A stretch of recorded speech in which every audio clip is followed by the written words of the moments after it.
Dimulai aja ya, Bu. Iya, silakan. Ya, silakan mulai. Assalamualaikum warahmatullahi wabarakatuh. Waalaikumsalam. Waalaikumsalam warahmatullahi wabarakatuh. Kita dari kelompok 1 mau menjelaskan tentang pemurnian air di industri proses kelapa sawit. Anggotanya ada Dea Suci, Dik Himatullah, Elisa Rahmawati, Reza Muhammad, Sela Fajri, dan saya sendiri, Yayan Kurnia. Lanjut. Pertama mau dijelasin tentang water treatment plant. Nah, water treatment plant ini diperlukan juga pada pabrik kelapa sawit karena air yang digunakan pada proses pengolahan dan air umpan boiler harus memenuhi standar. Dengan kata lain, proses water treatment ini adalah proses pengolahan air untuk mengurangi dan menghilangkan pengotor atau impurities yang terdapat dalam air sehingga air dapat memenuhi syarat-syarat mutu air yang diperlukan dalam penggunaannya. Nah, air baku yang digunakan di pabrik kelapa sawit ini biasanya diperoleh dari pengolahan air sungai. Next. Dari fungsi water treatment plant ini, yang pertama ada menyediakan kebutuhan air perusahaan. Yang kedua, sebentar Bu, ada yang nelpon. Ya nggak apa-apa, silakan.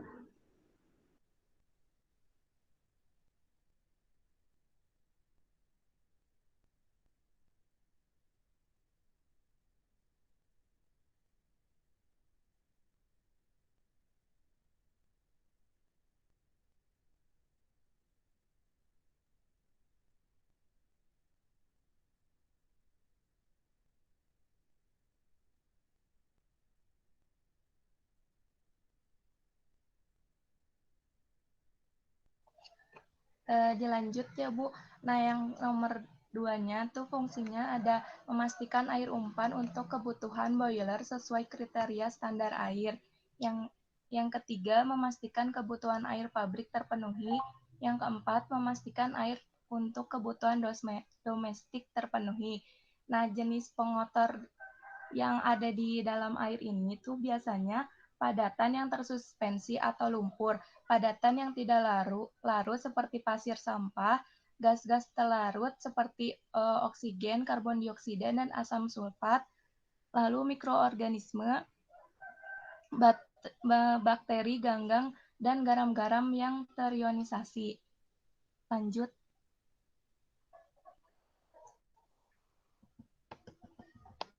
Nah, pada dasarnya proses water treatment ini dapat dipisahkan menjadi dua, yaitu external treatment sama internal treatment. External treatment ini terdiri dari proses penjernihan, proses penyaringan, dan proses demineralisasi. Tujuan dari external water treatment plant ini yang pertama untuk mengkondisikan air sesuai dengan kriteria air yang dibutuhkan perusahaan. Yang kedua, menyediakan air untuk kebutuhan air proses produksi dan perumahan. Yang ketiga, meringankan beban internal water treatment plant dalam mengkondisikan air untuk kebutuhan air boiler.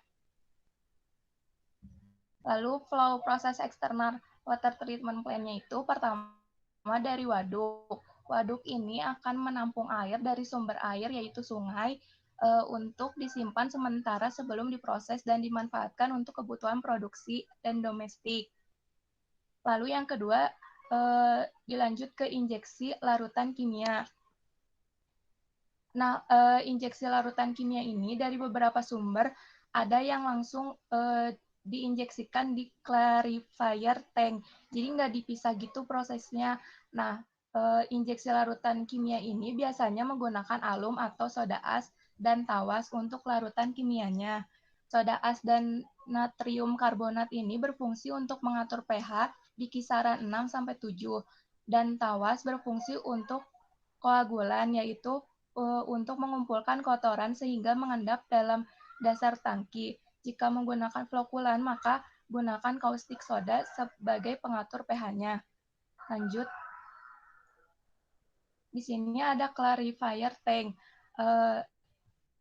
mengolah air dari waduk yang telah dicampur larutan kimia, yang tadi udah dicampur sama soda as, tawas, dan alum. Pada clarifier tank ini, air akan disaring oleh sludge blanket. Terus yang selanjutnya ada water basin. Water basin ini mengendapkan lumpur atau kotoran yang terdapat dalam air. Dengan 5 sekat yang terdapat di dalamnya diharapkan dapat mengurangi kadar kotoran yang terdapat di dalam air. Lanjut. Nah, lalu dari water basin ini akan ke rumah pompa. Di sini air akan dipompa dari water basin ke sand filter dengan kecepatan 90.000 liter per jam. Lalu dari situ akan diteruskan ke pressure sand filter, menyaring air menggunakan sistem saringan 3 lapisan, yaitu pasir silika, gravel, dan coal. Untuk maintenance-nya, backwash perlu dilakukan setiap hari. Lalu lanjut ke tower tank. Di sini menampung air dari pengolahan air external water treatment plant. Ketinggiannya kurang lebih 15 meter. Terbuat dari mild steel. Nah, dari beberapa sumber, dari tower tank ini tuh ada proses lagi, yaitu cation exchange tank. Nah, di sini tuh tangki penukar ion yang berisi resin kation. Fungsinya adalah untuk mengurangi kesadahan, seperti Ca2+ dan Mg2+. Terus mengurangi alkalinitas dari garam-garam alkali, mengurangi dissolved solid, dan regenerasi resinnya menggunakan H2SO4. Lalu dari cation exchange tank ini ke degasifier tank. Tangki ini berfungsi untuk menghilangkan gas karbon dioksida sehingga dapat meminimalisasi terjadinya korosi yang disebabkan karbon dioksida. Lalu lanjut ke anion exchange tank. Ini tuh merupakan tangki penukar anion. Prosesnya juga menggunakan resin, yaitu NaOH. Fungsinya untuk menyerap asam sulfat, asam karbonat, dan H2SiO2 yang terbentuk pada tangki penukar kation. Nah, air yang dihasilkan dari tangki ini kemudian akan dikirimkan ke feed water tank yang selanjutnya digunakan untuk umpan boiler. Lanjut. Selanjutnya ada standar mutu pH dan kesadahan total pada umpan air boiler pada pabrik kelapa sawit. Nah, parameter yang pertama ada pH yang standarisasinya 8,5 sampai 9,2. Lalu ada kesadahan total 2 ppm atau part per million atau miligram per liter. Lalu yang ketiga ada SiO2. Dan yang keempat ada TDS. Yang ketiga ada SiO2 dengan kurang dari 5 ppm. Yang keempat ada TDS, yaitu lebih dari 100 ppm. Dan yang terakhir ada alkalinity total dengan kurang dari 20 ppm. Selanjutnya. Di sini ada penjelasan dari parameter-parameternya. Yang pertama ada pH, yang merupakan singkatan dari power hidrogen dan menunjukkan konsentrasi ion hidrogen yang ada dalam air. pH menunjukkan kadar asam atau basa dalam suatu larutan melalui konsentrasi ion hidrogen H+. Nah, pengukuran pH ini dilakukan setiap hari untuk mengetahui bahwa ada tidaknya korosi dalam peralatan. Selanjutnya, yang kedua ada kesadahan. Kesadahan pada dasarnya ditentukan oleh jumlah kalsium dan magnesium. Kalsium dan magnesium berkaitan dengan anion penyusun alkanitasnya, yaitu bikarbonat dan karbonat. Kelebihan dari Ca2+ serta ion Ca3+- yang merupakan salah satu ion alkanitas mengakibatkan terbentuknya kerak pada dinding pipa yang disebabkan oleh endapan kalsium karbonat CaCO3. Nah, kerak ini akan mengurangi penampang basah pipa dan menyulitkan penampang air dalam ketel. Nah, hal tersebut akan mengurangi efektivitas dari pengolahan air umpan tersebut. Selanjutnya. Yang ketiga ada SiO2 atau disebut dengan silikon dioksida yang kita kenal sebagai silika atau asam silikat yang merupakan silikon yang memiliki rumus kimia SiO2. Nah, silika ini sering ditemukan di alam sebagai pasir atau kuarsa atau mineral serta di dinding sel di atom. Nah, kebanyakan konsentrasi tersebut di dalam air umpan boiler akan menyebabkan terjadinya pengendapan atau enggak kerusakan pada alat-alat tersebut, sehingga konsentrasinya harus dijaga. Selanjutnya, ada total dissolved solid atau TDS yang merupakan jumlah keseluruhan zat yang larut dalam air yang dimasukkan dalam kategori ini merupakan mineral dan garam-garam yang terlarut dalam air. Zat tersebut berbentuk koloid. Koloid itu suatu bentuk campuran dua atau lebih zat yang bersifat heterogen. Namun, konsentrasi TDS yang terlalu besar akan menimbulkan adanya endapan pada peralatan dan juga bisa menyebabkan rusaknya peralatan. Selanjutnya, dan yang terakhir ada alkanitas yang merupakan gambaran kapasitas air untuk menetralkan asam atau kuantitas anion di dalam air yang dapat menetralkan kation hidrogen.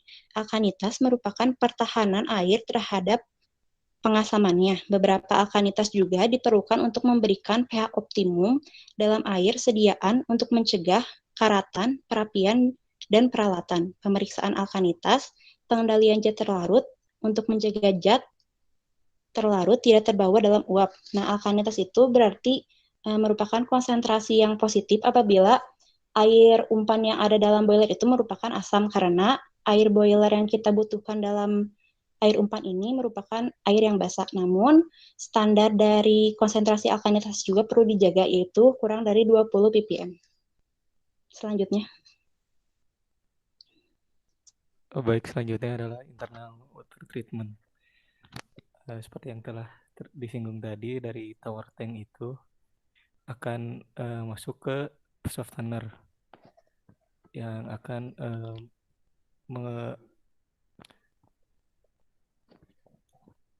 mengolah air agar meminimalisir kesadahan air. Lalu dari softener akan masuk ke feed tank. Di feed tank ini akan dipanaskan terlebih dahulu airnya. Dari feed tank akan dilanjutkan ke deaerator untuk dihilangkan kandungan oksigen dan karbon dioksidanya. Lalu masuk ke sebelum ke boiler dicamurkan terlebih dahulu beberapa senyawa kimia seperti alkalinity booster, oksigen scavenger, dan polimer. Alkalinity booster untuk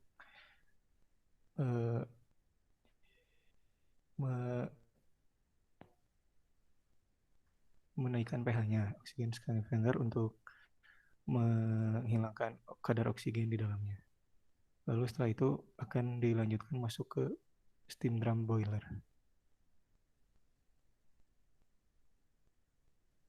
Ya, tadi seperti sudah dijelaskan tenor. Dan selanjutnya.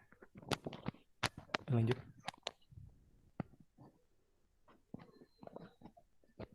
Ya, selanjutnya. Dan di sini ada masalah-masalah pada boiler, karena air yang digunakan pada boiler yang kurang memenuhi standar yang ditentukan akan menimbulkan masalah. Masalah-masalahnya itu sebagai berikut. Yang pertama, pembentukan deposit yang disebabkan oleh adanya zat padat tersuspensi yang terdapat pada air umpan boiler dan juga disebabkan oleh kontaminasi uap dari hasil produksi, di mana pencegahan deposit ini dapat dilakukan dengan meminimalkan masuknya zat-zat tersuspensi yang terdapat pada air umpan boiler. Lalu yang masalah kedua ada pembentukan kerak yang disebabkan oleh ion-ion kesadahan yang terdapat pada air umpan boiler, di mana pembentukan kerak ini dapat ditanggulangi dengan mengurangi ion-ion kesadahan pada air boiler dan menggunakan blow down secara teratur jumlahnya. Lalu masalah yang ketiga ada pembentukan korosi, yakni dapat disebabkan karena adanya peristiwa pembentukan kembali logam-logam ke bentuk aslinya. Nah, ini dapat diatasi dengan mengurangi logam-logam yang menyebabkan alkanitas pada air boiler tersebut. Selanjutnya.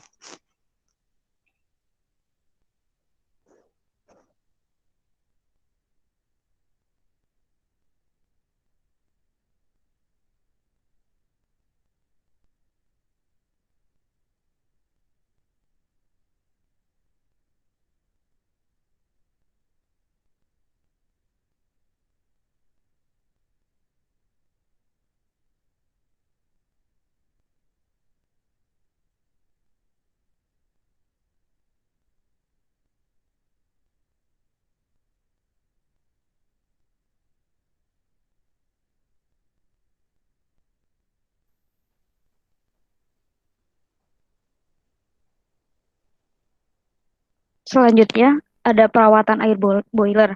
Nah, di dalam pesawat boiler itu dapat dilakukan dengan memperhatikan kualitas airnya.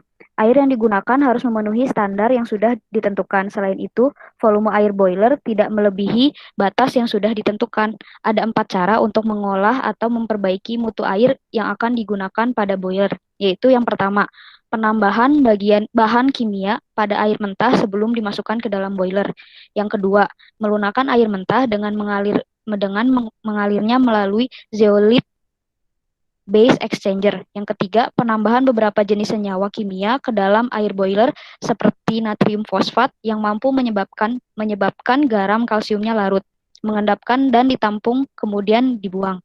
Yang keempat, dilakukan dekonsentrasi atau blow down dari boiler pada waktu sering terjadi pemanasan, di mana tekanan boiler digunakan untuk memaksa air yang mengandung suspensi kotoran keluar dari boiler.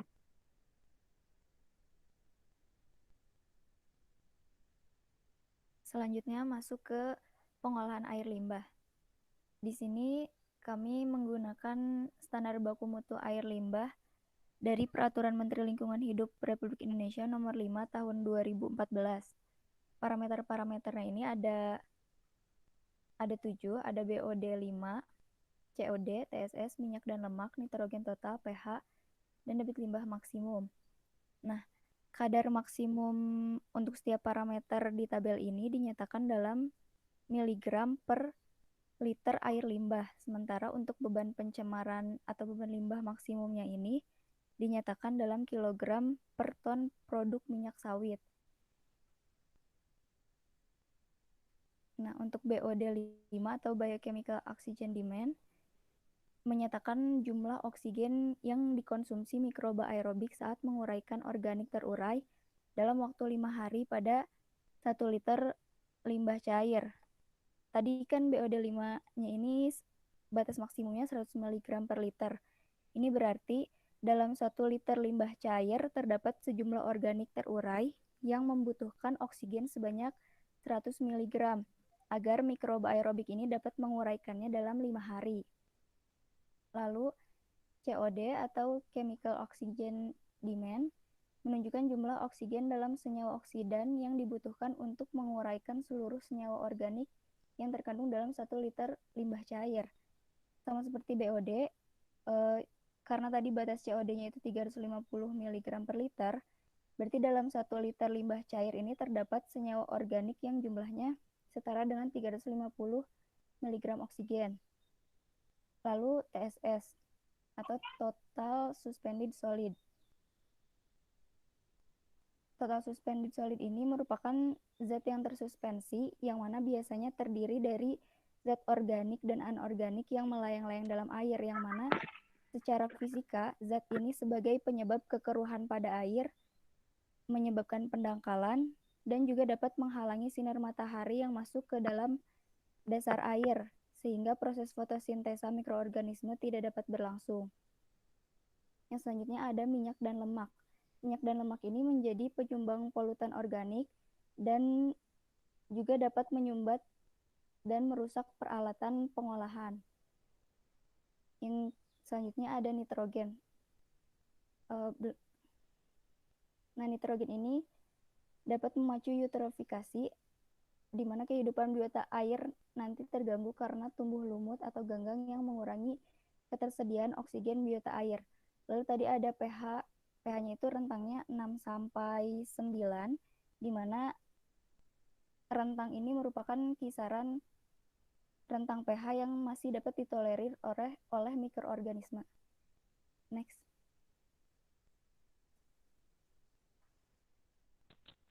Yang selanjutnya yaitu proses pengolahan limbah cair PKS. Nah, bisa dilihat sendiri ya prosesnya dari mulai limbah cair dari pabrik, terus masuk ke pemisahan minyak antara minyak dan air, kemudian masuk ke kolam anaerob, lalu kolam oksidasi, lalu yang selanjutnya ke itu tuh harusnya dia mengalir ke air sungai atau dipakai untuk land application. Nah, jadi dari langkah pertama dulu yaitu ketika proses pembuatan CPO atau minyak mentah itu selesai, kemudian limbah cairnya dibuang ke kolam yang pertama, itu tuh ada yang gambarnya yang paling atas. Nah, dari sana tuh limbah dalam kondisi panas ya teman-teman. Lalu kemudian limbah cair itu yang baru pertama dari pabrik masih mengandung minyak. Jadi dilakukan pemisahan dulu antara minyak dan airnya.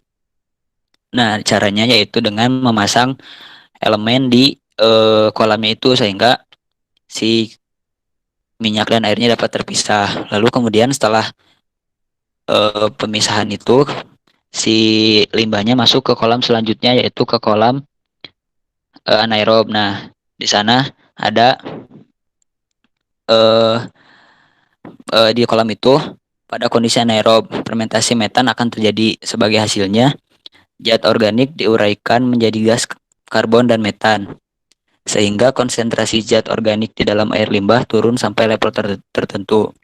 Nah, setelah itu mengalirkan air luapan dari kolam anaerob ke kolam oksida dan mengolahnya secara anaerob. Nah, kemudian setelah di kolam oksida dipakai untuk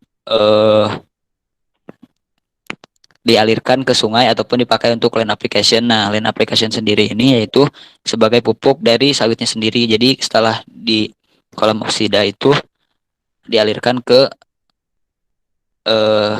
dekat tanaman sawitnya, seperti pada gambar tuh ada yang kolam-kolam kecil yang ada pohon sawitnya seperti itu. Next. Nah, ini ya teman-teman gambarnya. Nah, ini yang limbah cair ya sebelum pemisahan. Terus ini kolam anaerobnya tuh kayak endapan gitu ya teman-teman, kayak yang kering, padahal sebenarnya kalau kalian masuk ke sini ini tuh kayak kolam hisap gitu ya, kayak lumpur hisap. Nah, kemudian yang itu yang paling bawah yaitu land application-nya ya teman-teman. Jadi dari kolam terakhir, kolam oksida dialirkan ke kolam-kolam kecil gitu di pinggiran si pohon sawitnya kayak gitu.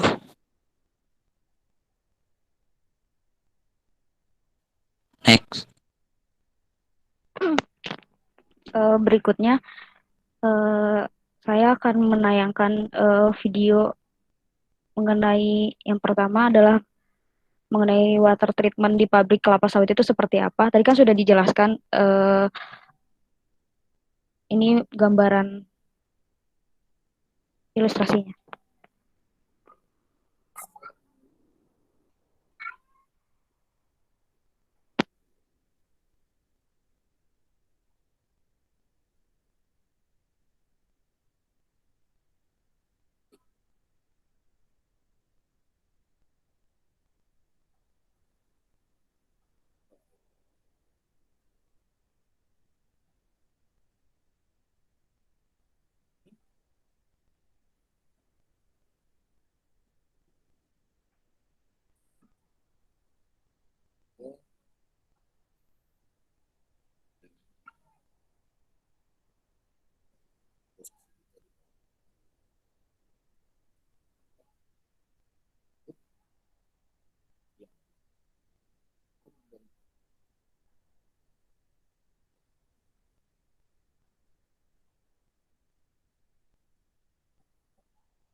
Water batching tank yang nomor 2.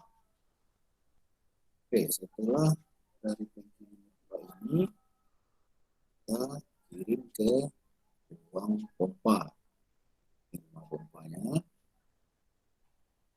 lihat di dalamnya ini ada beberapa pompa. Jadi air yang dari water batching tank itu kita pompanya, kontrolnya. Setelah itu kita kirim keluar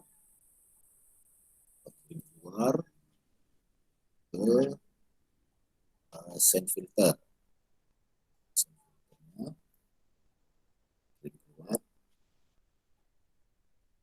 Jadi dari water batching tank masuk ke pompa terus ke sand filter. Ini sand filter nanti untuk menyaring kotoran-kotoran seperti pasir-pasir ya. Nah, itu kita kirim ke tower tank. Jadi di atas ini ada tangki, ini air yang sudah siap pakai. Tapi sebelum masuk ke tangki ini, kita masukkan dulu kimianya supaya kadar airnya sudah dinetralisir oleh kimia-kimia ini. Ini ada 3 tempat untuk pencampuran kimianya.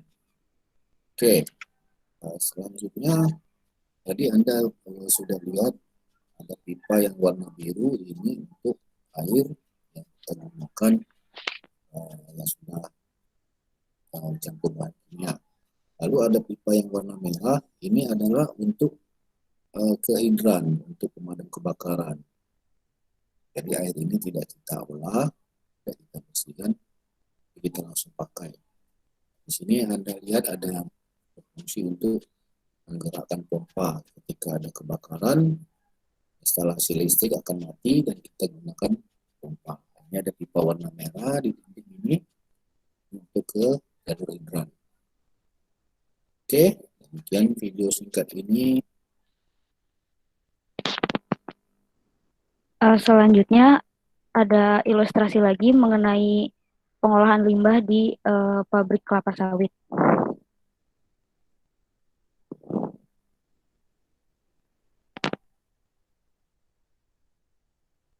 Nah, ini berikut ini adalah diagram alur ilustrasi, diagram alur dari instalasi pengolahan air limbah kelapa sawit atau yang biasa disebut dengan IPAL. Nah, pada proses pengolahan ini terbagi menjadi 2 proses, yaitu yang pertama proses biofiltrasi dan yang kedua adalah proses ultrafiltrasi. Proses biofiltrasi merupakan proses yang menggunakan mikroorganisme untuk menguraikan bakteri yang ada pada limbah sehingga kadar BOD dan COD pada limbah tersebut bisa turun. Nah, bagaimana cara menurunkan kadar BOD dan COD tersebut? Yaitu dengan cara memasukkan perangkap mikroorganisme atau yang biasa disebut dengan rumah inang yang berbentuk seperti sarang tawon.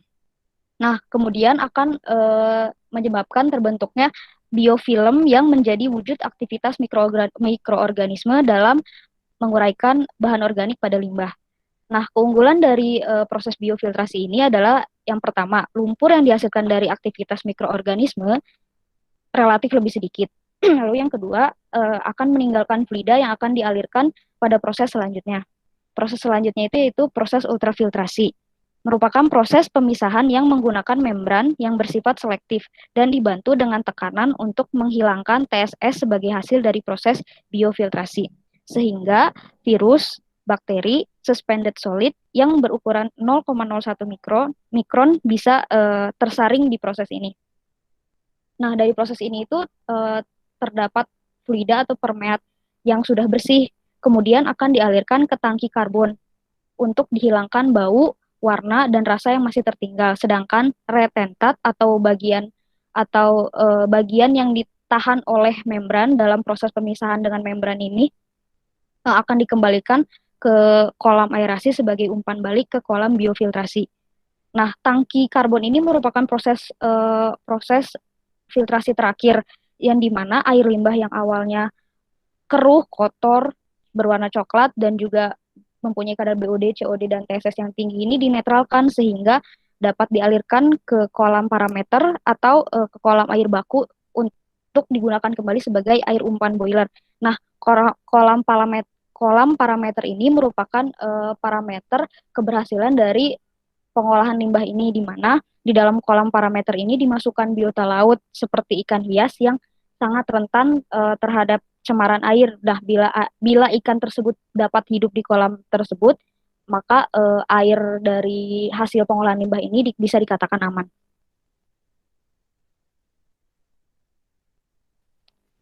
Cukup sekian presentasi dari kelompok kami. Mohon maaf bila ada kesalahan. Terima kasih. Wassalamualaikum warahmatullahi wabarakatuh. Waalaikumsalam warahmatullahi wabarakatuh. Ya, kayaknya sih cukup bagus. Ya, walaupun memang utamanya yang pengolahan, yang water treatment-nya sebetulnya ya untuk mata kuliah ini. Kalau yang limbahnya sebetulnya sih nggak terlalu ini apa sih. Nanti sebenarnya pembahasannya di kuliah yang berikutnya, yang mitigasi itu. Ya, tapi nggak apa-apa. Ya, hanya yang utamanya yang tadi.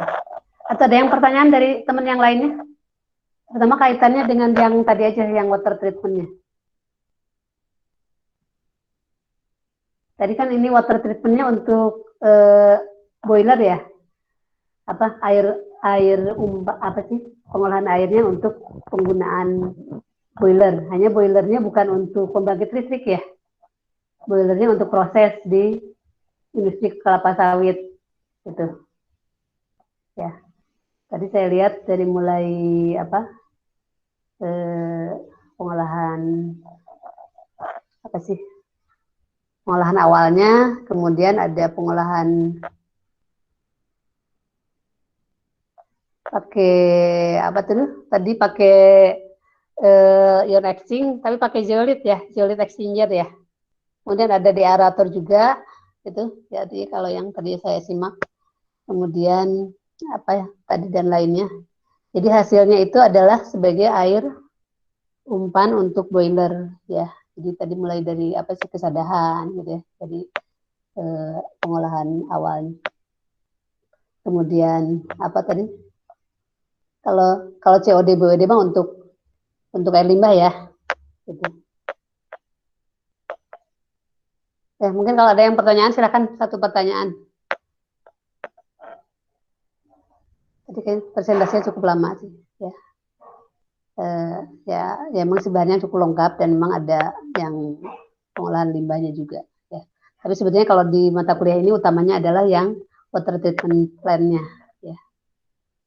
Mungkin yang lain nanti kalau ada yang limbah kayaknya sih nggak boleh dimasukin ke saya, tapi nggak dipresentasikan juga nggak apa-apa. Itu karena sebetulnya itu adalah untuk mata kuliah yang berikutnya. Ya. Ada pertanyaan? Kalau nggak ada diganti kelompok berikutnya aja.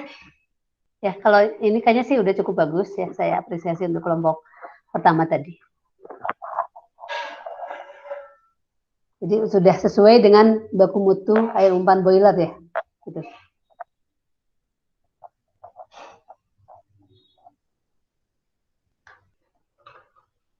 Ya, kalau nggak ada pertanyaan silakan lanjutkan ke kelompok berikutnya aja. Boleh dari kelompok EGI, Bu, sekarang. Ya, boleh. Kelompok 5. Ya. Kelompok 5, oke ya, silakan nggak apa-apa. Nah. Ya, kelompok kurva aja sih. Yang penting kalian siap. Dan sebenarnya harapannya hari ini semua udah siap sih.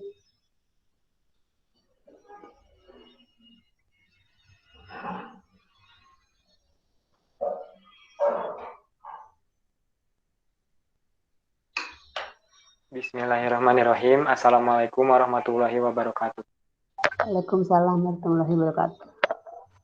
Perkenalkan kami dari kelompok 5 yang dimana anggotanya itu adalah saya sendiri, Egy Ginanjar, yang kedua ada Afif Naufal, yang ketiga ada Hafizah Salama, yang ketiga ada Muhammad Ferel, dan yang kelima ada Tanti Yosti Latifah. Untuk bahasan pertama mengenai latar belakang dan juga penggunaan air di kehidupan sehari-hari dan juga industri akan disampaikan oleh Afif. Kepada Afif dipersilakan.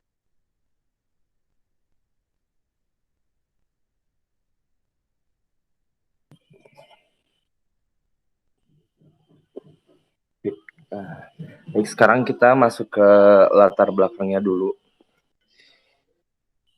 Jadi ya seperti yang kita tahu, air itu merupakan bagian terbesar ya dari permukaan bumi, sekitar 70% dibandingkan daratan yang hanya 30%. Oleh karena itu, air menjadi salah satu sumber daya alam yang paling banyak dimanfaatkan oleh makhluk hidup untuk berbagai macam kebutuhan. Tapi tidak hanya untuk kebutuhan ya, tidak digunakan untuk kebutuhan sehari-hari saja, tapi air juga menjadi hal yang sangat penting dalam berbagai macam proses di perindustrian. Lanjut, Tanti.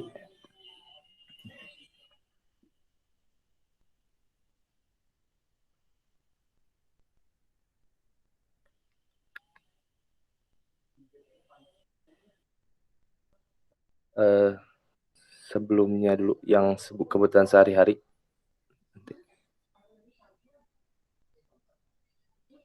Ya, sekarang air sebagai kebutuhan sehari-hari. Ya, kebutuhan pokok sehari-hari makhluk hidup di dunia ini tidak akan mungkin terpisahkan dari air ya. Air ini tidak hanya penting bagi manusia saja, tetapi bagi hewan dan tumbuhan juga. Ya, kebutuhan bagi manusia itu utamanya adalah untuk minum ya. Kita bisa tahu kalau kita minum air itu segar banget ya, Masya Allah. Selain itu, contoh kegunaan lain dari air ini untuk kebutuhan sehari-hari yaitu buat mencuci, mandi, apalagi mungkin kita sebagai muslim ya, minimal 5 kali sehari menggunakan air untuk wudhu. Baik, lanjut Tanti.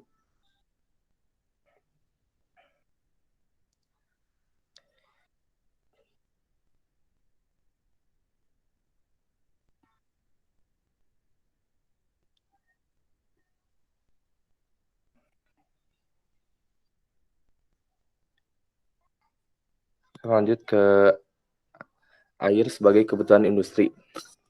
Ya, air ini merupakan kebutuhan penting dalam proses produksi ataupun kegiatan lain dalam satu industri. Jadi selain digunakan untuk produksi, digunakan juga misal untuk mencuci alat-alat produksi dan lain sebagainya. Untuk itu diperlukan juga penyediaan air bersih yang memenuhi standar ya, secara kualitas ataupun kuantitas. Jadi jumlah dan kualitasnya itu harus sesuai dengan yang dibutuhkan masing-masing industri agar proses industrinya dapat berjalan dengan baik.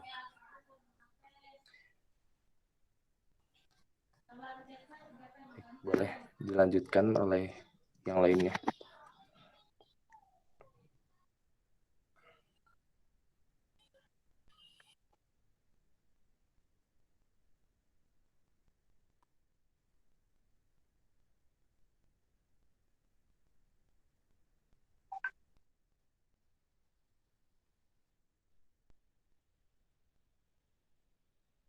Baik, selanjutnya akan dilanjutkan oleh saya. Nah, topik yang kelompok kami ambil ini adalah pengolahan air di industri farmasi, khususnya di PT Bayer Indonesia. Nah, untuk sumber air dari industri ini, khususnya di PT Bayer Indonesia ini, menggunakan dua jenis sumber air. Yang pertama itu air pump atau city water, dan yang kedua ada air artesis atau well water. Nah, air artesis ini apa sih? Kan seperti yang kita ketahui bahwa kebanyakan kita dapat air itu kan dari air tanah. Nah, air tanah itu terbagi menjadi dua. Ada air tanah dangkal atau freatik, ada juga air tanah dalam atau artesis. Nah, jadi air yang dimanfaatkan di industri ini itu adalah air tanah yang dalamnya gitu. Bukan kalau misalnya di perumahan, misalnya kayak di rumah atau mungkin di kosan teman-teman kan mungkin si pemilik kosannya mempunyai sumur. Nah, sumur itu biasanya termasuknya itu airnya itu air freatik atau air tanah dangkal. Nah, sedangkan untuk air artesian itu airnya itu didapat dari dalam tanah, cuman lebih dalam lagi, dan biasanya itu digunakan di daerah perkotaan yang biasanya permukaan tanahnya itu sudah dipakai oleh fondasi dan jarang terdapat air gitu buat kebutuhan sehari-hari. Nah, selanjutnya ada data kualitas air pump dan juga air artesis di PT Bayer Indonesia. Yang pertama itu untuk materialnya itu keduanya adalah berupa cairan dan juga kemurniannya itu bersih, dan yang kedua tidak berwarna, tidak berbau, dan juga tidak berasa. Selanjutnya untuk pH-nya sendiri untuk air pump itu sekitar 7, pH-nya sekitar 7, dan juga untuk air artesis ini pH-nya sekitar 7,8. Untuk kandungan klorinnya itu keduanya sekitar 8 ppm. Untuk tembaganya untuk air pump itu di bawah 0,1 ppm, sedangkan untuk air artesis itu di bawah 1 ppm. Mungkin untuk selanjutnya seperti kandungan besi, kandungan timbal, mangan, nitrat, dan juga nitrit dapat dilihat oleh teman-teman. Boleh di next.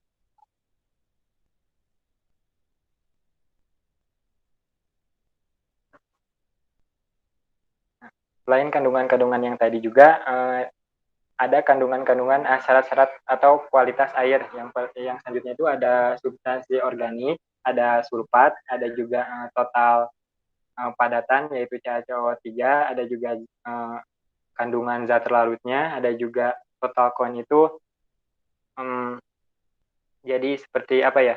jumlah mikroba yang terkandung di dalam sebuah air. Ada yang berdasarkan action level, ada juga yang berdasarkan alert level. Yang selanjutnya ada di air itu biasanya ada bakteri Escherichia coli, ada juga bakteri coliform, dan juga ada yang belum tercantum di sini tuh yaitu bakteri Pseudomonas aeruginosa, yang biasanya kalau misalnya untuk di air pump dan juga di air tesis ini tidak mengandung bakteri-bakteri tersebut.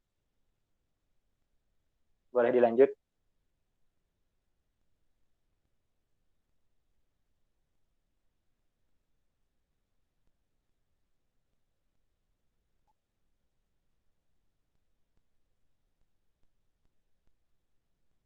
Untuk pengolahan air industri farmasi di PT Bayer Indonesia ini terdapat 2 pengolahan air. Yang pertama itu ada potable water plant dan yang kedua ada purified water plant. Nah, untuk potable water ini adalah air yang dimana airnya itu layak untuk dikonsumsi, dan yang kedua adalah air purified atau air murni yang bebas dari kandungan-kandungan mineral.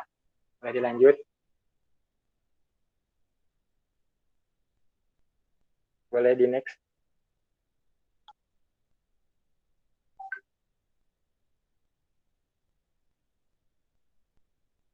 Boleh dilanjut lagi, Tanti.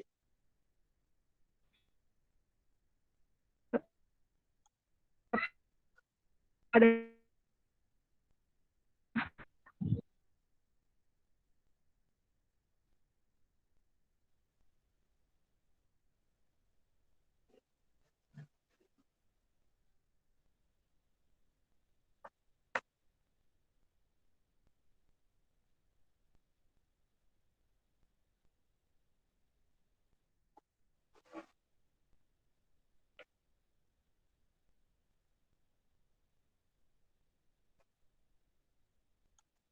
Untuk proses pengolahan potable water ini, sebagian besar prosesnya itu secara fisika dan sebagian kecil secara kimia.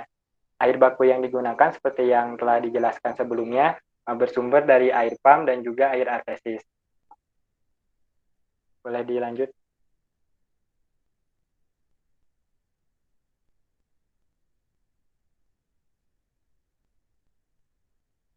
Untuk data kualitas air layak minum ini di PT Bayer Indonesia itu adalah sebagai berikut, yang dimana berupa cairan dan juga bersih, tidak berwarna, tidak berbau, dan juga tidak berasa. Untuk pH-nya itu sekitar 7,1. Untuk kandungan kloridnya di bawah kandungan kloridnya itu sekitar 10 ppm. Untuk tembaganya sekitar di bawah 0,1 ppm, dan juga untuk besinya itu sekitar 0,2 ppm. Boleh dilanjut?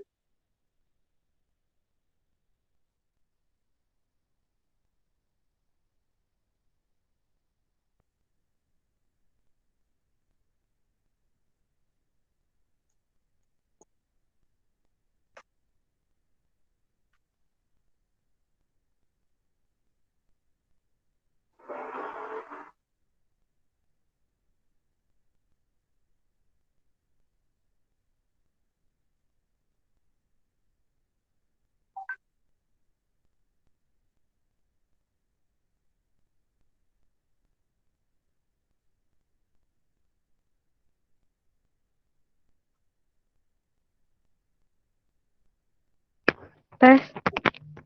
Makasih, tadi sudah ada. Selanjutnya untuk kandungan timbalnya di bawah 0,01 ppm, untuk mangannya 0,1 ppm, dan juga seterusnya. Boleh di next.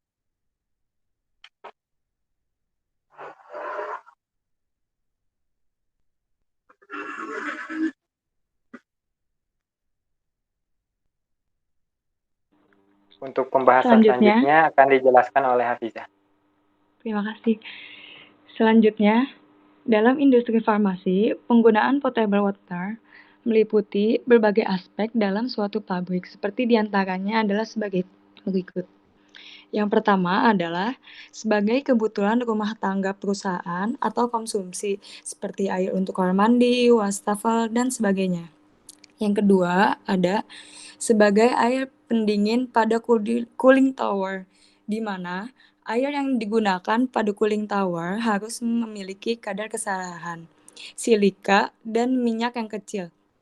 Apabila kadar kesadahan, silika, dan minyak dalam air tinggi, maka akan terbentuk kerak dan endapan minyak sehingga dapat mengurangi cooling capacity pada sistem. Selain itu, kadar besi dalam air harus memiliki kadar yang rendah agar meminimalisir kemungkinan timbulnya korosi. Selanjutnya yang ketiga ada sebagai air baku pada purified water plant. Digunakannya air potable water pada proses purified water ini sebagai air baku dikarenakan karena potable water memiliki kadar suspensi dan zat pengotor yang lebih sedikit dibandingkan air baku sehingga meringankan kerja alat pada proses pembuatan purified water. Selanjutnya.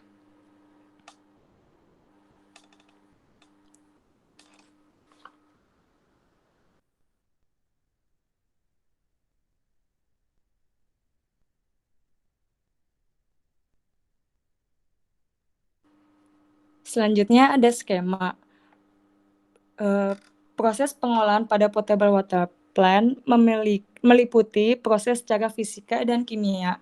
Berikut skemanya. Yang pertama itu, air yang berasal dari sumur atau city water berdasarkan referensi lain, city water yang dimaksud ini merupakan air yang berasal dari sungai. Lalu ditampung pada storage tank yang selanjutnya dialirkan menggunakan pompa menuju sand filter, cartridge filter, carbon filter, zeolite filter. Lalu, sebelum masuk kepada storage tank potable water, air dicampurkan oleh kaporit melalui dosing pump, yaitu untuk memompa laju aliran bahan kimia ke dalam aliran. Selanjutnya, penjelasan tahapan-tahapannya sebagai berikut. Baik, selanjutnya setelah air dipompa dari tadi sumber airnya yaitu di air pump atau air atesis, airnya itu disimpan terlebih dahulu di storage tank atau di tangki penyimpanan. Kalau misalnya di kita sederhananya biasanya menggunakan torrent gitu. Terus untuk bahan storage tank ini tuh bermacam-macam. Untuk di perumahan itu biasanya menggunakan bahan PVC ataupun stainless steel. Dan juga kalau di industri itu biasanya kebanyakan kalau misalnya storage tank-nya itu ditaruh di luar, biasanya menggunakan bahan stainless steel. Apabila kalau misalnya disimpannya di dalam ruangan, biasanya menggunakan bahan baja beton. Boleh dilanjut. Untuk proses pengolahan air yang pertama itu menggunakan self filter tank, yang dimana air itu akan disaring menggunakan pasir silika. Nah, nanti si pasir silika ini atau sand filter ini tuh dapat menyaring suspensi berukuran partikel sekitar 250 sampai 500 nanometer. Contohnya seperti pasir ataupun endapan-endapan kasar yang tersuspensi. Boleh dilanjut.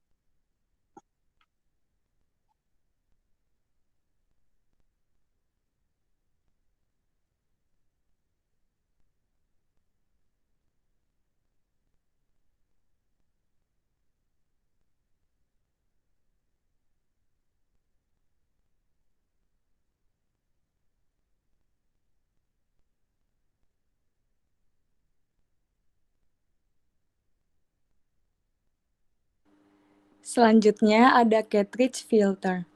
Cartridge filter ini terbuat dari rajutan serat polyester atau dari jenis polimer yang dapat menyaring partikel kotoran dengan ukuran antara 5 sampai 10 mikron. Cartridge filter ini menyerap partikel klorin, partikulat, mikroorganisme, pestisida, bahan kimia, dan lain-lain dalam air. Contohnya, dalam hasil filter ini, pada membrannya terdapat endapan-endapan halus. Selanjutnya.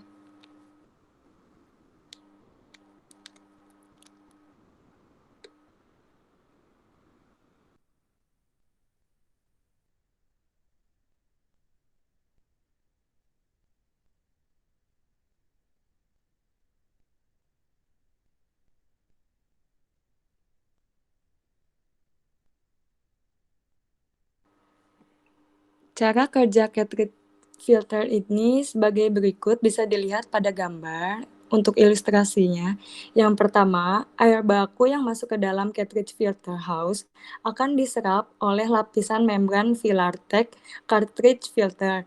Setelah itu, melalui filler tag cartridge filter, air masuk ke dalam bagian rongga tengah cartridge filter, lalu dialirkan ke saluran keluar melalui outlet filter house. Selanjutnya.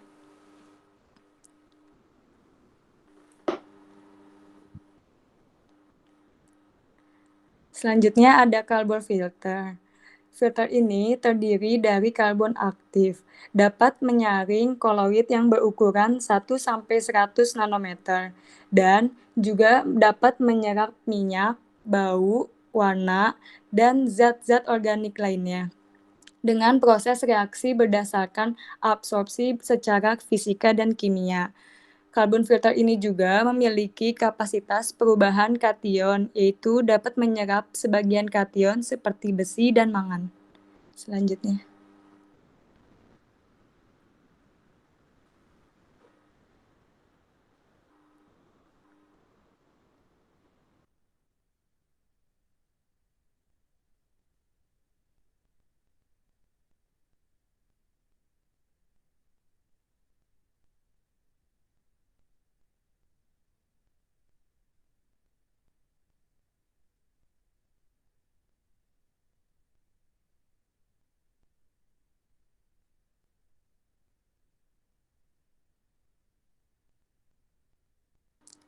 Selanjutnya, di dalam karbon filter ini ada berbagai lapisan. Yang pertama, lapisan paling bawah yakni kerikil dengan diameter 5-10 mm dengan ketebalan 10-15 cm atau diisikan sampai menutupi sarangan bawah.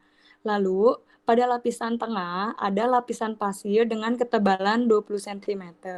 Dan yang paling teratas, yakni lapisan karbon aktif butiran dengan diameter 8-32 mes dengan ketebalan 45-60 cm.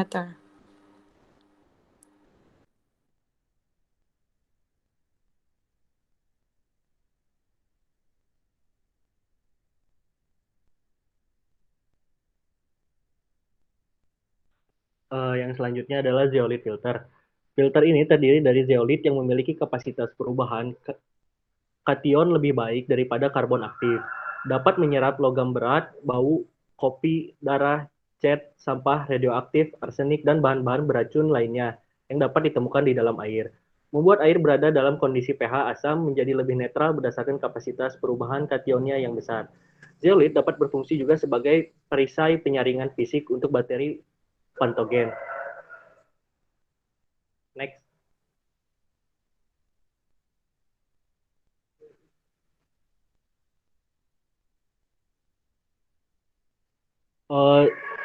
Zeolite filter. Reaksinya merupakan reaksi antara Fe2+ atau Mn2+ dengan mangan oksida tinggi atau Heger mangan oxidate. Dan secara umum rumus molekulnya adalah sebagai berikut.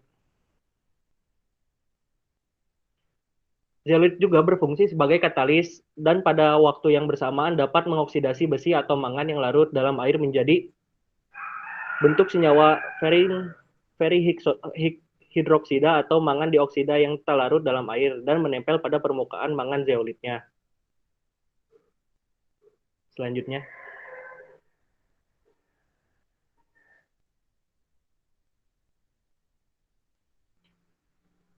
Selanjutnya adalah proses klorinisasi. Klorinisasi adalah proses penambahan senyawa yang mengandung klor dengan tujuan sebagai zat disinfektan atau membunuh kuman dan mengoksidasi bahan-bahan kimia di dalam air. Ditambahkan ke dalam air hingga kadar klor mencapai 10-30 ppm. Bereaksi dengan air diperoleh senyawa sebagai berikut. Selanjutnya.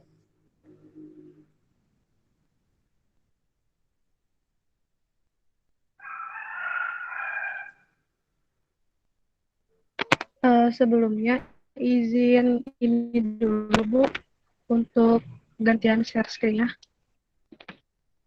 Oh, ya. Ini Tanti tadi mana? Kayaknya agak telat ya. Iya Bu, gak ada sinyal. Oh, Saya dari Subang. Ya. Oh, ya, ya udah silakan.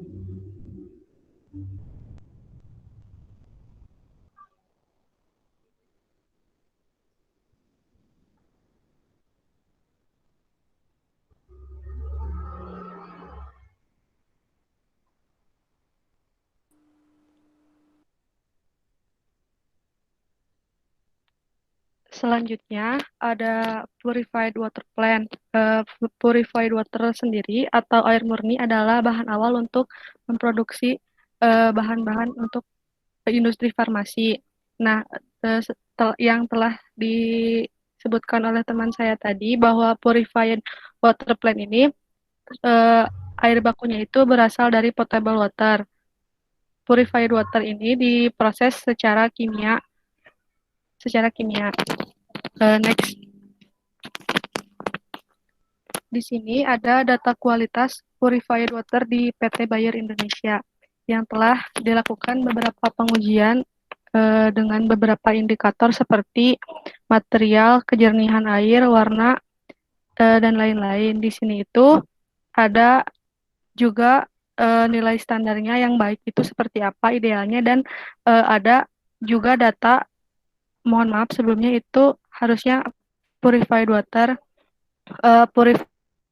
di PT Bayer Indonesia ini. Yang pertama itu ada materialnya berupa cair, lalu kejernihannya jernih, tidak berwarna dan tidak berbau dan tidak berasa.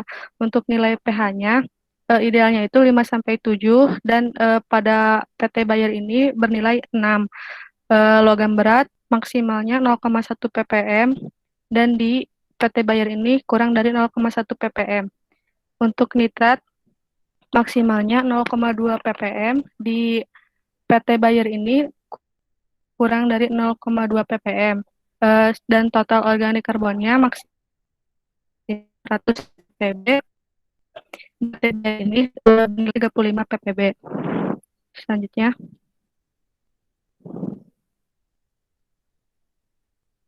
Lalu selanjutnya ada nilai konduktivitas, idealnya itu bernilai maksimal 11 mikrosiemens. Di PT Bayer Indonesia ini nilainya 0,7 mikrosiemens. Di sini temperaturnya minimal 75 derajat Celcius. Di PT Bayer ini 82 derajat Celcius. Lalu ada beberapa tes mikroba seperti Escherichia coli, coliform, dan Pseudomonas aeruginosa, di mana nilai idealnya itu tidak terdeteksi per 100 ml larutan. Nah, di purified water di PT Bayer Indonesia ini tidak terdeteksi sama sekali. Selanjutnya.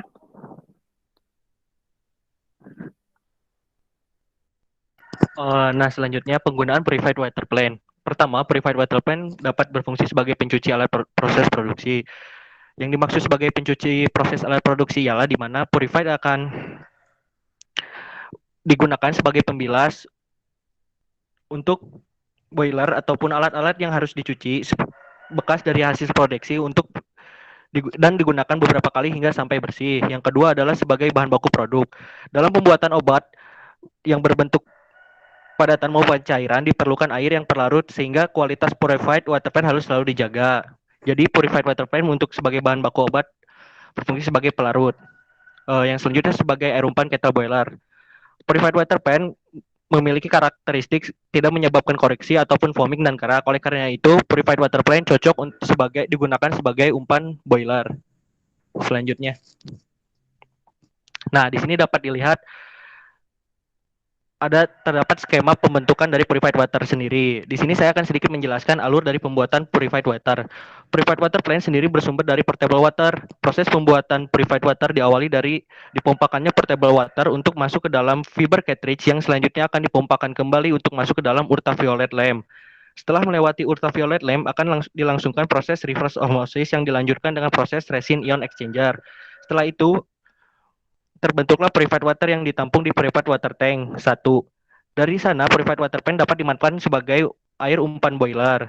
Untuk pemanfaatan purified water sebagai air baku obat, air yang tadi masuk ke boiler diteruskan ke heat exchanger untuk musnahkan zat-zat yang masih terkandung dari boiler dan selanjutnya masuk ke dalam purified water tank dan akhirnya dapat dimanfaatkan sebagai air baku obat. Next.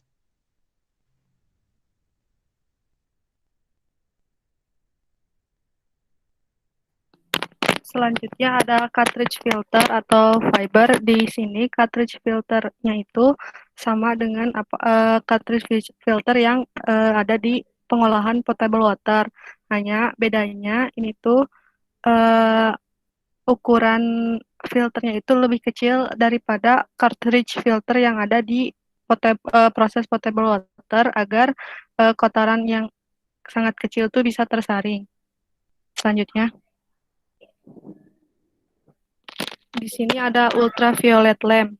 Ultraviolet lamp ini adalah alat sterilisasi yang dapat mengeluarkan cahaya ultraviolet, di mana prosesnya itu air yang telah melalui tahap penyaringan di cartridge filter tadi akan kembali disterilkan untuk memastikan tidak adanya mikroba sehingga tidak akan merusak jaringan semi permeable pada proses selanjutnya. Lanjut. Di sini ada contoh ultraviolet lamp. Pada ultraviolet lamp ini digunakan pada beberapa contoh penggunaan ultraviolet lamp ini selain untuk industri farmasi ini juga sering digunakan pada industri rumahan seperti isi ulang air minum. Nah, gelombang elektromagnetik yang biasa digunakan pada ultraviolet lamp ini biasanya sebesar 200 sampai 300 nanometer yang di mana pada rentang itu disebut sebagai ultraviolet C. Nah, ultraviolet C ini dapat membunuh bakteri, spora dan virus. Di sini alat ini berbentuk tabung yang berisi lampu ultraviolet. Lampu ini dilindungi oleh selongsong kaca agar lampu tidak kontak langsung dengan air, sehingga tidak akan terjadi hubungan arus pendek atau korsleting. Lampu bohlam UV ini memancarkan radiasi UV yang dapat membunuh kuman. Selanjutnya ada proses reverse osmosis. Pada reverse osmosis ini merupakan teknik pemurnian air dengan menurunkan total dissolved solidnya atau padatan terlalut hingga 95% karena reverse osmosis ini menggunakan lapisan filter yang halus dengan nilai hingga 0,0001 mikron. Prinsipnya sendiri untuk reverse osmosis adalah dengan memaksa sebuah pelarut yang berkonsentrasi tinggi melewati atau mengalir ke konsentrasi rendah melewati membran semi permeabel dengan menggunakan tekanan yang melebihi tekanan osmotik. Selanjutnya, di sini ada gambaran perbedaan proses osmosis dan reverse osmosis. Pada proses osmosis ini bisa dilihat ada dua macam larutan dengan konsentrasi rendahnya itu air murni dan konsentrasi tingginya itu larutan garam. Pada proses osmosis ini larutan dengan konsentrasi rendah itu mengalir melalui membran semi permeabel ke larutan dengan konsentrasi tinggi. Pada reverse osmosis ini larutan berkonsentrasi rendah dibantu oleh tekanan osmotik yang tinggi itu mengalir ke larutan yang konsentrasinya lebih rendah melalui membran semi permeabel. Lanjut. Di sini itu contohnya menggunakan sistem tubular di mana membran semi permeabelnya itu berada di dinding-dinding tabungnya. Prinsip ini menggunakan filtrasi dan osmosi yang air akan disaring dan dipisahkan dari segala ion pengotor yang terkandung di dalamnya. Kondisi operasinya dilakukan pada tekanan yang sangat tinggi. Selanjutnya. Di sini ada data kualitas air hasil reverse osmosis di PT Bayer Indonesia. dengan beberapa indikator seperti penampilannya tidak berwarna dan tidak berbau. Nilai pH-nya itu 6,9 serta kandungan klorid koper, besi dan lain-lain bisa dilihat pada tabel berikut. Selanjutnya, di sini juga ada beberapa parameter seperti sulfat, total hardness, TDS-nya ini bernilai 15 ppm dan konduktivitasnya sekitar 30 mikrosiemens dan silikatnya 0,02 ppm. Selanjutnya.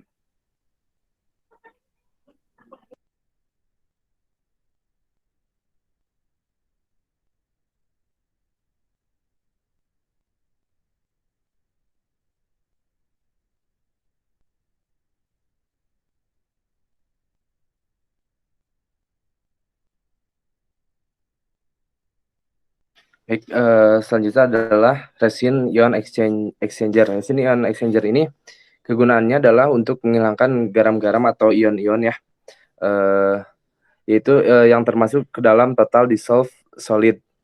Jadi nantinya bakal menghasilkan diamine water ya. Diamine water ini ya air yang tidak mengandung zat-zat yang termasuk dissolved solid kayak gitu.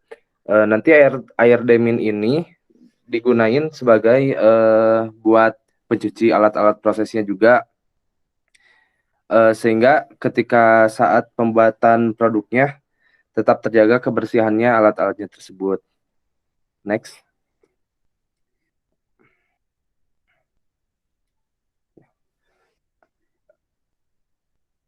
Resin ion exchanger ini ada yang pasti ada resin kation, ada resin anionnya.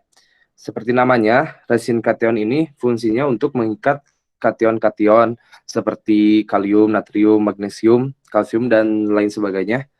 Dan juga resin anion akan mengikat anion-anion seperti klor mungkin sulfat, dan lain sebagainya. Boleh lanjut. Sekarang yang terakhir ada heat exchanger. Seperti yang sudah dijelaskan ketika skema tadi oleh teman saya Feral, bahwa di heat exchanger ini air yang masih ada sisa-sisa mikrobanya akan dihilangkan oleh heat exchanger ini. Selain daripada itu, heat exchanger ini untuk membersihkan juga sisa-sisa kotoran yang nempel pada alat-alatnya. Caranya adalah dengan menaikkan temperatur mungkin kurang lebih sampai 80 derajat Celcius. Lanjut.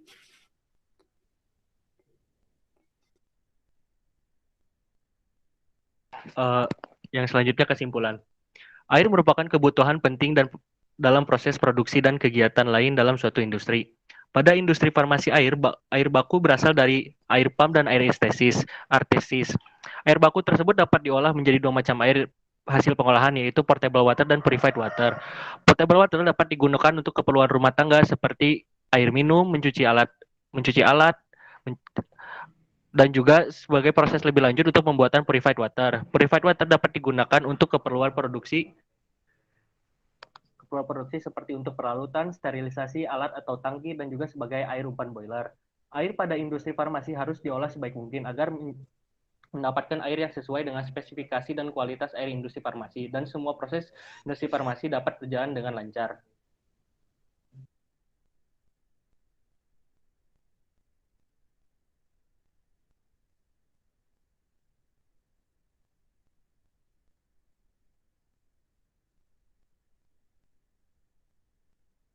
Cukup sekian presentasi dari kelompok 5. Mohon maaf apabila terdapat kekurangan dalam penyampaian. Wabillahi taufiq wal hidayah. Wassalamualaikum warahmatullahi wabarakatuh. Waalaikumsalam warahmatullahi wabarakatuh. Waalaikumsalam warahmatullahi wabarakatuh. Ini tapi ini udah hampir jam 5 ya. Ini pada panjang-panjang ini ya presentasinya.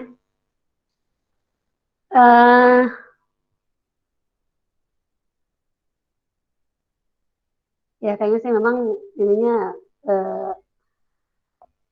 ya cukup lengkap Barusan tuh tentang apa di PT Bayer ya, pengolahan air di PT Bayer, kaitannya airnya untuk air apa potable sama air Purifier, Bu.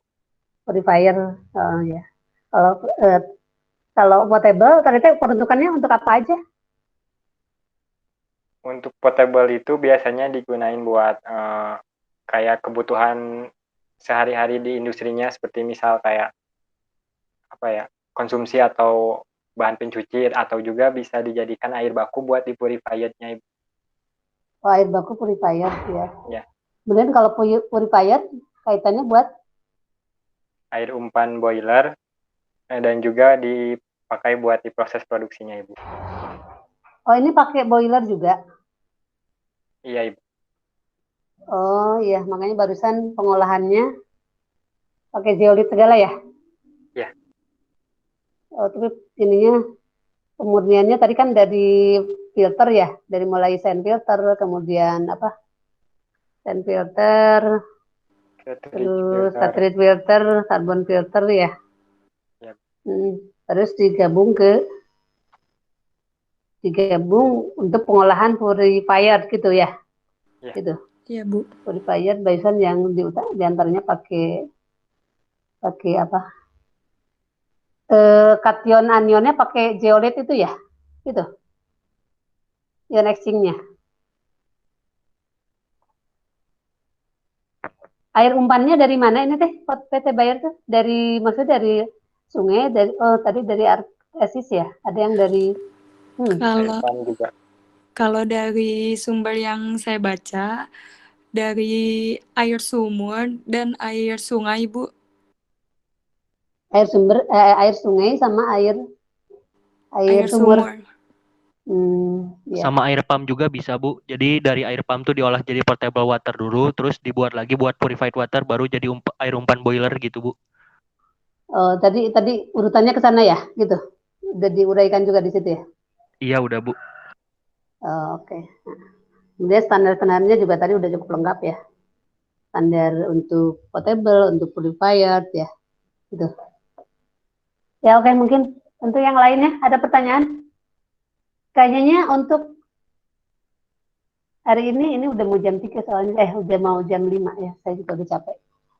Nanti untuk ini aja, untuk minggu depan agak ini aja, kalau bisa agak dipercepat ya, agak dipersingkat. Tadi soalnya Tanti juga agak lama ya itu,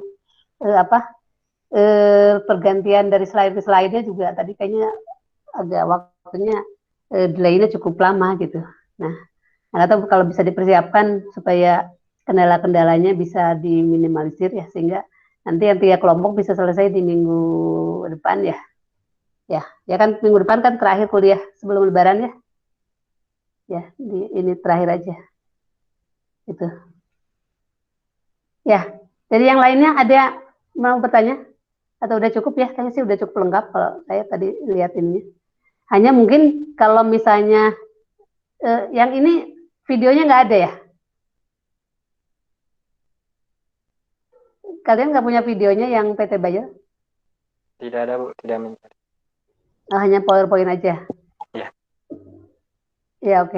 Ya, memang kalau ada videonya sih udah lebih baik. Walaupun dari PowerPoint tadi cukup lengkap ya. Itu. Jadi emang dengan digabung video yang dari kelompok tadi juga, walaupun tadi ya juga videonya kayaknya nggak tahu sih, saya lihat kayak kurang bagus ya.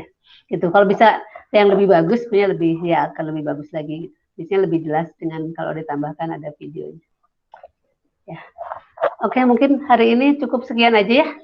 Kita nanti teruskan di minggu depan, usahakan coba aja lebih dipersingkat dan lebih ya kendala-kendalanya diminimalisir supaya bisa selesai ya yang 3 kelompok. Saya ucapkan terima kasih. Terus daftar hadirnya aja sama Sela ya, ke saya dikirim. Baik, Bu. Ya. Terus yang bahan yang ini dikirim juga aja ke grup ya. Dikirim ke grup yang dari kelompok ini. Kalau misalnya nggak bisa, coba aja dulu. Nanti kalau nggak bisa saya kasih alamat email. Ya, itu aja.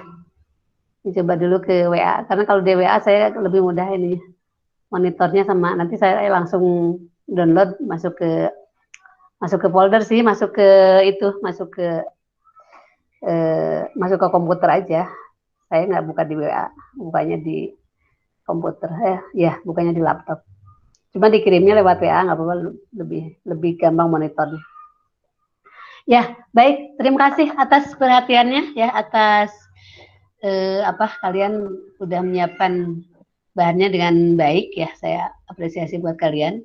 Ya, mudah-mudahan ini bisa menambah wawasan juga buat kalian ya dalam rangka memperdalam tentang mata kuliah ini ya, mata kuliah tentang pengolahan dan pemurnian air ya, kaitannya nanti terutama untuk pembangkit ya nanti ya. Gitu. Tapi ini wawasan untuk yang lainnya juga kayaknya cukup penting. Ya, saya ucapkan terima kasih dan saya ucapkan assalamualaikum warahmatullahi wabarakatuh. Waalaikumsalam warahmatullahi wabarakatuh. Terima kasih, Bu. Sama-sama. Saya izin pamit ya. Baik, Bu. Ya. Baik, Bu. Baik, Bu.